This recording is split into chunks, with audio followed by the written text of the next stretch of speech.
Five. All right, good day, ladies and gentlemen, and welcome to another episode of College Pride Press Game Day. In tonight's episode, we're going to be discussing the Big East and, as always, the top games from the weekend ahead. Uh, Unlike last week, we do have a guest. Welcome back to the show, Tyler Calvaruso.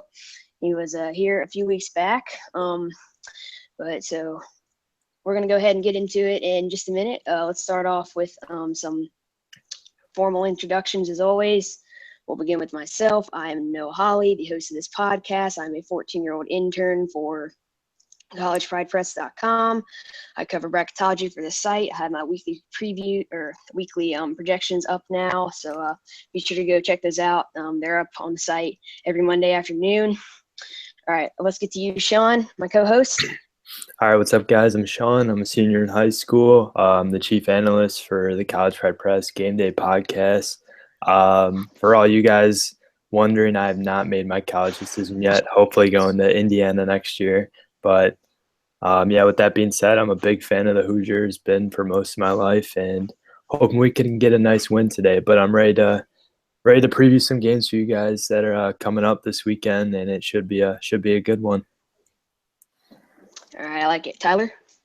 Yeah, I'm Tyler. I'm a freshman journalism major at Seton Hall. We had a big win last night, and it's pretty cool over the weekend. I got to talk to number one point guard in the country, Trey Duvall. So you go to my Twitter, check out that article that I ran. I think you guys would like it. Yeah, good stuff. Good stuff. All right. So this week, like I said, we're going to be previewing the Big East. Each week we do a new conference, kind of like give an update on what's going down in each conference. Sort of give our projections for the end of the season. So we'll start with you, Sean. What are your thoughts and predictions on the Big East? Well, obviously, injuries has been a big thing for the Big East this year with Creighton, Maurice Watson, and really just and then Xavier too with Edmund Sumner. Two of the best point guards in the league, arguably, have gone down for two of the top teams, and that's really taken a big hit on those teams as we've seen them struggle a little bit recently, especially Creighton. And as we all know, Villanova at the top, they are one of the best, if not the best looking team on a consistent basis in college basketball. And Xavier as well is second. They got a nice win at Creighton this weekend that they shouldn't really have won, but somehow found a way to win. Creighton couldn't hit their free throws or anything. So as far as the top four go, and then it comes with Marquette and Seton Hall, and then the rest of the conference: St. John's, Georgetown, Providence, DePaul. I don't think any of those guys will make it to the NCAA tournament, but definitely are Villanova, Xavier, and Butler. And then kind of the bubble teams are Marquette and Seton Hall.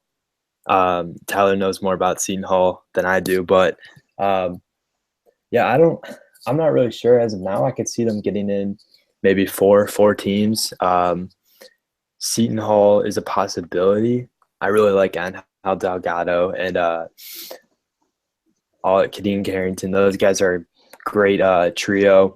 Delgado is an amazing rebounder. Oh man, he's huge. He's a great presence inside.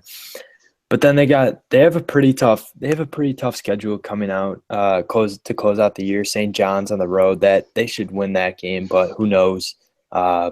It's a road game in conference play. Anything's difficult. And even without Mo Watson, Creighton's favored to beat them according to KenPom next Wednesday. And then they play Villanova at home, Xavier at home, DePaul on the road, which could be a potential trap game, Georgetown at home, and then Butler on the road. So that's the top. They play the top four teams in the Big East at least once to close out the season, which could cause some issues for them. So as of now, I'd have to say maybe they could sneak into the NCAA tournament, but I don't really know. But as far as six teams, I think Marquette could be kind of a stretch. Their last couple games in conference play are more favorable than Seton Hall for sure. Georgetown, Xavier, St. John's, Providence, Xavier, Creighton.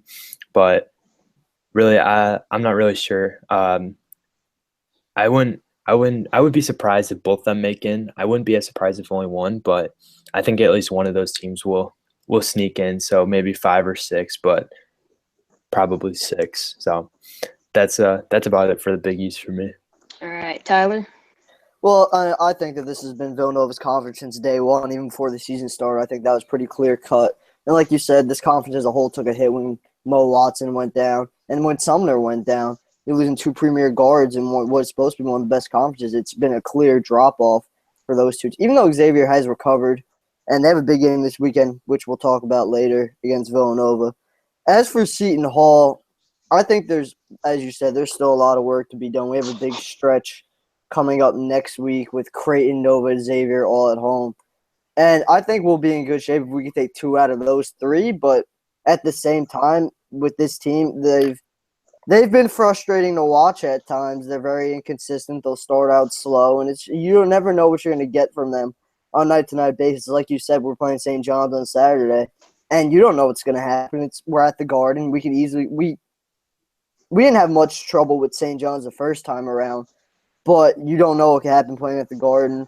For Providence, I think last night was really their last chance at even having a chance to sneak in now that they lost. That's pretty much it for them. Marquette, I'm not really sure about in terms of – I think they'll get in. In terms of seeding, Noah, you know a lot more about this than me. I don't know where they will be seeded. Butler, the 4 that are safely in right now, as we said, are Villanova, Xavier, Butler, Creighton. But this conference's potential to make a deep run was hit when Mo Watson went down. Creighton was looking like a real contender of maybe being an Elite 8 team, depending on how the seeding worked out. I'm not sure how far Xavier could go without Sumner. Blewett's a very good player, and I think he definitely has the ability to carry them, but I don't know how much more they have after that. Butler's not really that one standout player except Martin, but they're a very good unit. They work well together, and they're a team that can always hang with anyone from what I see. So right now, if I had to guess, I'd say 6 get in, but I really wouldn't be surprised if Seton Hall doesn't get in at this point just because this team really has a tendency to shoot themselves in the foot at times. And I could easily see them, like you said, DePaul, a trap game. If they go on the road and lose to DePaul, I think that's pretty much it in terms of going to the postseason. I mean, like, this team might need a win or 2 in the conference tournament. The same might go for Marquette, depending on how things shake out down the stretch. Seton Hall's 9-1 at home in conference play, 2-5 on the road. Same story for Marquette, 11-3 at home, 3-4 on the road. So these teams need some signature road wins. I think Seton Hall has a chance to do that against Butler in our last regular season game. But if I had to guess right now, I'd say 6 get in. Yeah. Yeah. I think I have 6 in right now. I could see, Georgetown and Providence potentially making a run. It's not likely, but, as I've said many times before, the bubble is very, very large right now. See, Georgetown has a lot of big wins, but they're barely over 500. So they're going to need, to really tear it up down the stretch. If they want to have a shot. But yeah, this conference is going to be very interesting to watch in terms of the bubble. We could see Seton Hall, Marquette come down to Selection Sunday. I'm not really so sure about either of them, but. So continuing the theme of the Big East, we're going to move on to the game preview, starting with Villanova traveling to Xavier. That is Saturday, 2:30 p.m. on Fox, Eastern time, of course. Over to you, Sean. What are your thoughts and predictions on this one? Well, matchup-wise, these teams are very even. There's really no dominant big man on either team that really is a matchup to watch inside, but I think it's going to be a great game offensively for sure. Trayvon Blewett, Josh Hart, as we know, 2 of the best scorers and players in college basketball and in the Big East. But I think the real difference in this one is just Villanova, I feel, is just so much like they just gel so well together. And as we've seen in the past and as we've seen just watching basketball on all levels, that chemistry is really the difference maker. And in basketball in general and winning and losing games. And this Villanova team really has that. Really has that special connection with each other and play very well together, which is something you really like to see in a team. But as far as matchups go, like I said, very guard heavy, both teams. No one's really going to dominate inside. Um, I think it's just very even. It's going to come down to the bench. We know Villanova is not the deepest team, and Xavier, they have more guys coming off the bench, but really we don't know how consistent they are and how much they can really rely on their bench players in order to when the starters need a rest to grind out a win. And Villanova has proved, especially with the emergence of Dante DiVincenzo. Is that too soon, Noah? Too soon to mention his name? Yes. I'm still not over it. That's all right. But yeah, Yeah. he's been great. He's really emerged. He had 20 points last week, and then Eric Pascal, who's showed flashes at times. He could be a great role player off the bench, and really Villanova. They don't have a lot of guys coming off the bench, but they just get production out of those two, and that's something you want to see. And then Xavier, you have guys like Quentin Gooden, Sean O'Mara, but really, I don't think either of those guys from watching them are really that can really just outplay Villanova's bench. So I think it's going to come down to the bench and how they can perform consistently and meet up with the starters level of play. So in this one, even though it's at Xavier, I'm going to take Villanova. I just think Josh Hart's going to be too much for them. Jalen Brunson's going to be great. He seems to play well in these types of games. So, yeah, I'm going to take the Wildcats by a couple points. All right, I like it. Tyler? I think Villanova is a case of you know what you're going to get no matter whether you're playing on home or on the road. And you're talking about both teams not really having that big man. That's where Villanova misses Omar Spellman, who's not eligible for the season. And you talk about Gooden. He stepped in for Sumner since Sumner went down, and he's played well, but at the end of the day, he's not Edmund Sumner. Jay Wright on a conference call said today Xavier's one of the toughest places in the country to play, but I don't think that's really going to have that much of an impact on Villanova in this game. I think the guard play takes over for Villanova. Brunson comes to play as usual. DiVincenzo has his usual contributions. Jay Wright said today they weren't expecting DiVincenzo to become this complete of a player as quickly as he has, and that's been a nice, pleasant surprise for them. So I think Villanova takes this one on, despite the fact that Xavier is a very tough place to play. I think the X factor, if Xavier wants to win this game, it's going to be J.P. Mercure making the plays that down the stretch that really might not show up on the box score, whether it comes down to getting a late defensive stop or getting a steal. He's really their glue guy, and I think that he's going to need to be the guy for them if they want to pull the upset. All right, I like it. Yeah, I'm going to take Villanova too. Villanova is just arguably the most balanced team in the country. But in terms of Xavier, this is a huge one for them because this is their last chance to get a true signature win. They're kind of sitting on the 6 or 7 line right now, with their best win being over Creighton, and then beyond that, they don't really have anything. It's just from a bracketologist perspective, I'm not liking what I'm seeing from Xavier's resume right now. So this is obviously excluding the Big East tournament, there's going to be chances to get big wins there. But, this is a big one for Xavier because after this, they don't really play any big name opponents, any of the other Big East guys until maybe Butler in late February, I think. But yeah, so we're going to move on to the next game, and that is probably the biggest one this weekend. Gonzaga traveling to St. Mary's. That is Saturday, 8:15 p.m. Eastern Time on ESPN. First time these guys met up, Gonzaga had a very convincing win. But now this is, one of their toughest tests of the season. They're going to travel to St. Mary's. So we'll start with you, Tyler. What are your thoughts and prediction for this one? I wasn't able to catch the first game, so I'm not really that familiar with St. Mary's, to be 100% honest. But I do know that their front line is very impressive. I'm not really sure how much Gonzaga going on the road means in this game because I've seen Gonzaga at home, and their home court advantage is huge based on what I've seen. I'm not really sure if St. Mary's has the same thing going. They definitely have an outpouring of support. But I just think Gonzaga all around is the better team, and I think they'll take this. This is a different Gonzaga team, I think, than we've seen in the past. They've had some decent guards in the past, but I think their guard play this year with Matthews and Williams really sets them over the top in terms of being that complete team as opposed to in the past. So I think Gonzaga takes this one.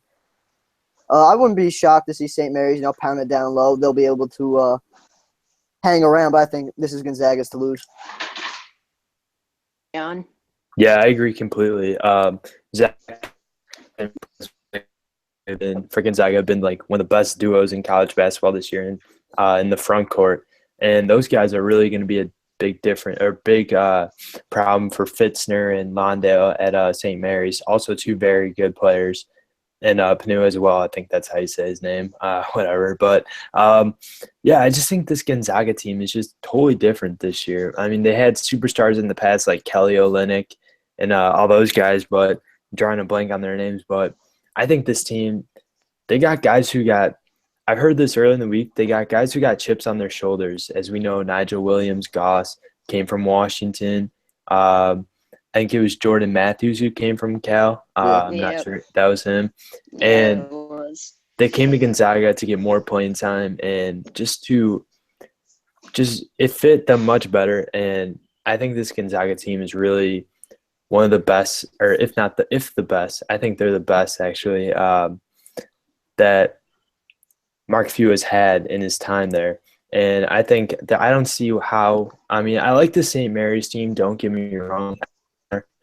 Matthew Dellavedova Jr. does everything for St. Mary's, does all the little things.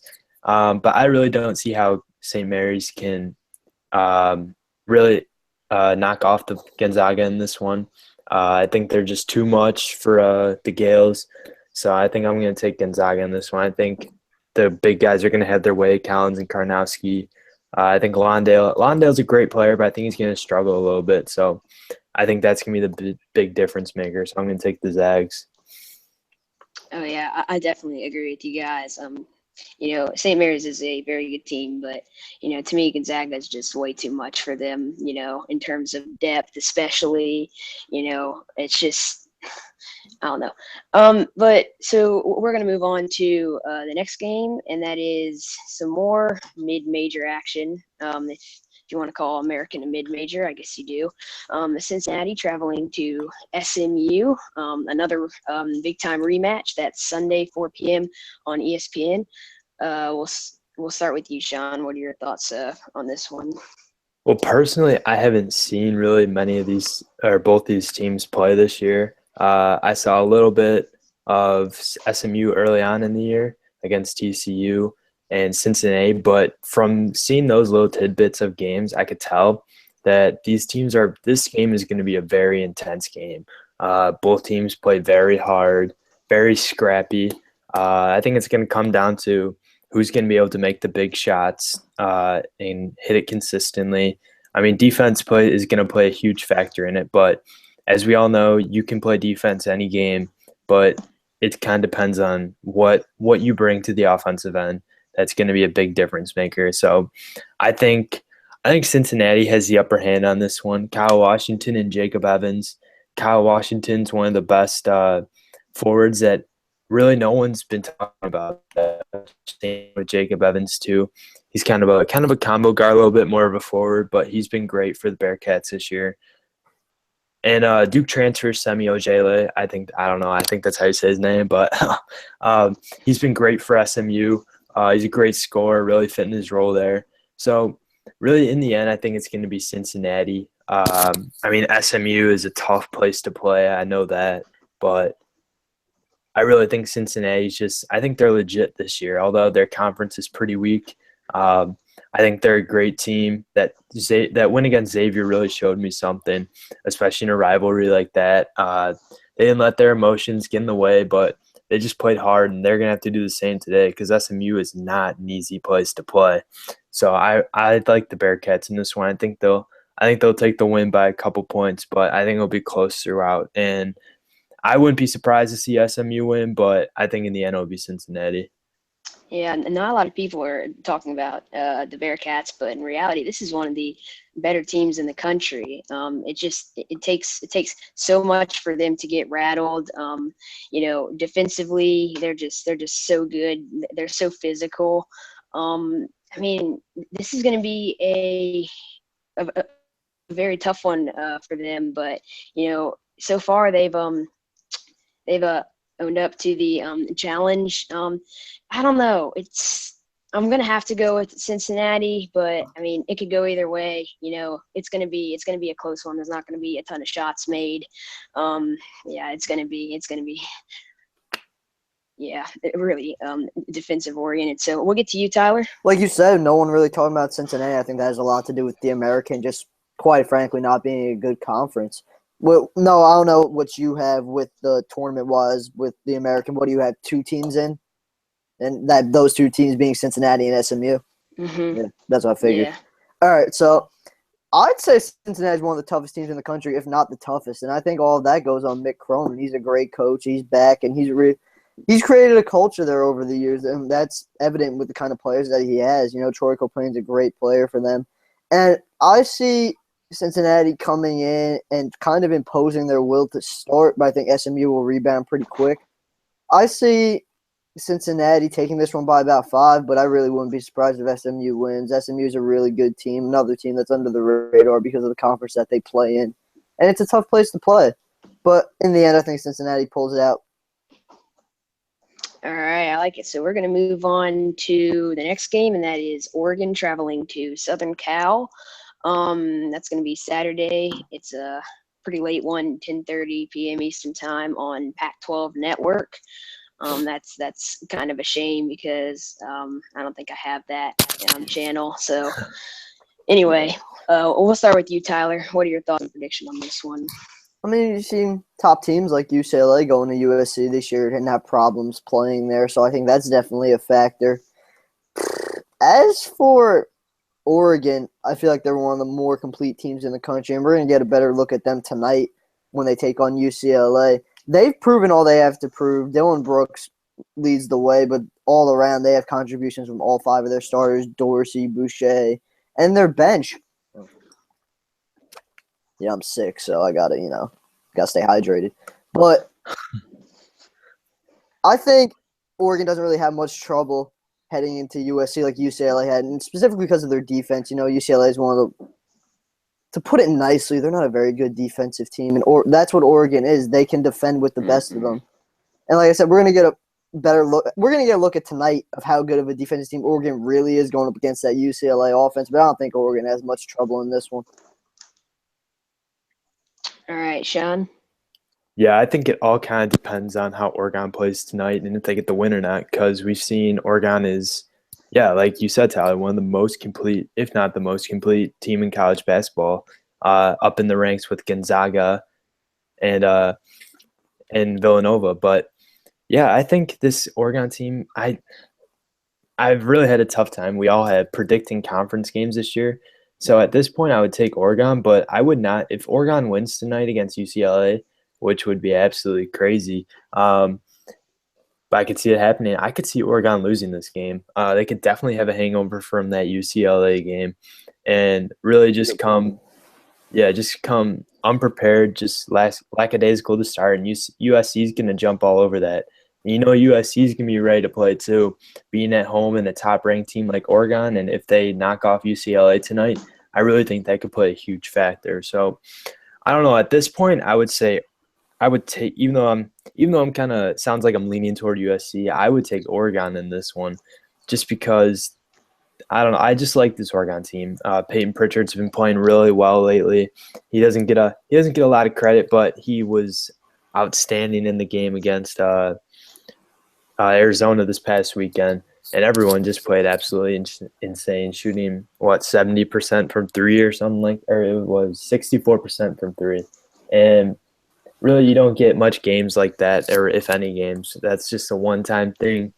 But I think this Oregon team, they're definitely a team that you got to look out for come NCAA tournament time, possible Elite Eight, Sweet 16 for sure, I think, but Elite Eight team, maybe Final Four. I don't know. I don't want to get that far, but yeah, I think this Oregon team's got a great chance to win, but I would not be surprised to see them win tonight against UCLA and then somehow USC finds a way to knock them off on Saturday.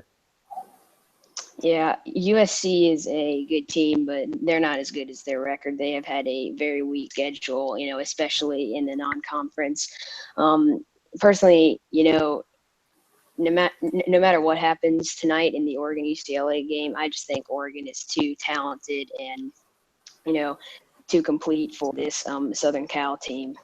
But I mean, I could, like you said, Sean, I mean, considering college basketball, especially in conference play, I wouldn't be stunned if Southern Cal could find a way to pull this off, especially if Oregon is coming off of a win over UCLA. But I don't know. I just don't, after watching that Arizona game and the statement they made, on both sides of the ball, I don't really think that anyone should really be picking against Oregon right now, especially against an opponent that is beatable like Southern Cal. All right, so we're going to move on to the next game. That is the one that you guys voted for us to preview. That's Florida State traveling to Notre Dame. That's going to be Saturday, 6 p.m. On ESPN. We'll start with you, Sean. What are your thoughts and prediction for this one? Well, we saw a little bit later in January that Florida State kind of hit a bump in the road and losing to Georgia Tech and Syracuse. Then they got on a nice little streak again, had a three straight blowouts in a row against Miami, Clemson, North Carolina State. Definitely some confidence boosters to get back into the rigorous schedule of the ACC, excuse me. And really, they're gonna have to play like that this weekend against Notre Dame as well.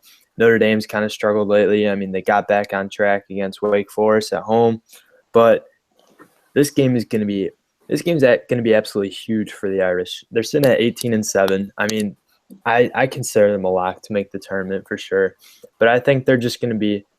I really like the Irish in this one. I think they're going to pull it out, find a way to win. So, yeah, I'm going to take the Irish. All right, yeah. Notre Dame is definitely going to make the tournament, and the concern for them is, how much momentum are they going to have heading into it? They snapped that 4-game skid on Tuesday, but only barely, and against a team like Wake Forest, at that, it's just Notre Dame isn't really sure of themselves right now, and I mean, this is a big opportunity to get back on track, but I mean, I'm going to have to take Florida State in this one. All right, we'll get to you, Tyler. What are your thoughts on this one? See, personally, for me, this one's interesting because I'm a very big fan of Dwayne Bacon and Jonathan Isaac in their games. And at the same time, I spent a good majority of my time in high school watching Matt Farrell play. And a lot of people are talking about Matt Farrell's progression as a player at Notre Dame. I saw him in high school where this kid was basically just a pure scorer. He played with Dom Ewell of Iowa and in high school, and he kind of deferred to him at times. He wasn't really a playmaker. He didn't have the court vision that he had now. And to see how he's come along in his time at Notre Dame has been amazing. As for the game itself, I think Florida State's length and athleticism wins out in this one. I think they're going to be able to get out in transition and run on Notre Dame all day. And going to Notre Dame is no easy task. It never has been. It probably never will be. And I think a really underrated guy for Notre Dame, and Connor's going to like this one, is Temple Gibbs. He's a very good player off the bench for them. He could definitely come in and provide a spark that they need.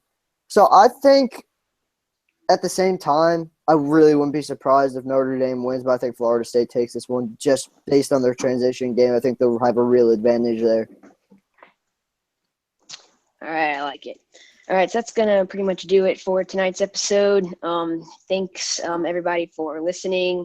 As always, be sure to subscribe to us on iTunes and YouTube, and go follow us on Twitter at CPP Gameday. You can also follow the site on Twitter at College Pride Press. But yeah, like I said, thanks for listening. Be sure to join us back here next week for another episode. But yeah, that's going to do it. See you guys.